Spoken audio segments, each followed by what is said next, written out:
കൂടുതൽ വാർത്തകൾക്കും വിശേഷങ്ങൾക്കുമായി channel subscribe ചെയ്യാനും ബെൽ ബട്ടണിൽ ക്ലിക്ക് ചെയ്യുവാനും മറക്കരുത്. അങ്കമാലി താലൂക്ക് ആശുപത്രിയിലെ അത്യാഹിത വിഭാഗത്തിൽ വ്യാഴാഴ്ച രാത്രി മുഴുവൻ രോഗികളെ ബുദ്ധിമുട്ടിലാക്കി നടന്ന സിനിമാ ചിത്രീകരണത്തിനെതിരെ മനുഷ്യാവകാശ കമ്മീഷൻ.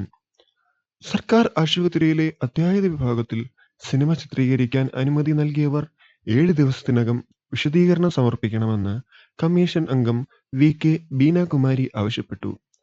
എറണാകുളം ജില്ലാ മെഡിക്കൽ ഓഫീസർ, അങ്കമാലി താലൂക്ക് ആശുപത്രി സൂപ്രണ്ട് എന്നിവർക്കാണ് കമ്മീഷൻ നിർദ്ദേശം നൽകിയത്. ഫഹദ് ഫാസിൽ നിർമ്മിക്കുന്ന പൈങ്കിളി എന്ന സിനിമയാണ് ഇവിടെ ചിത്രീകരിച്ചത്. രാത്രി 9 മണിയോടെയാണ് ചിത്രീകരണം തുടങ്ങിയത്. അത്യാഹിത വിഭാഗത്തിലെ ലൈറ്റുകൾ മറച്ചും നിയന്ത്രണങ്ങൾ ഏർപ്പെടുത്തിയുമായിരുന്നു ചിത്രീകരണം. അഭിനേതാക്കൾ ഉൾപ്പെടെ 50ഓളം പേർ അത്യാഹിത വിഭാഗത്തിൽ ഉണ്ടായിരുന്നു.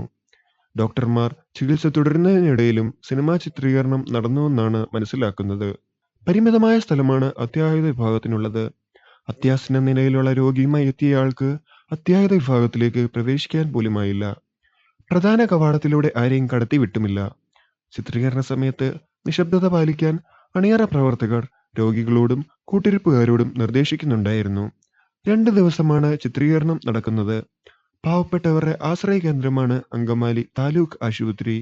ദൃശ്യമാധ്യമ വാർത്തയുടെ അടിസ്ഥാനത്തിൽ കമ്മീഷൻ സ്വമേധയാ രജിസ്റ്റർ ചെയ്ത കേസിലാണ് നടപടി. സ്വകാര്യ ആശുപത്രിയുടെ സെറ്റ് എന്ന നിലയിലാണ് സർക്കാർ ആശുപത്രി സിനിമയിൽ ചിത്രീകരിച്ചത്.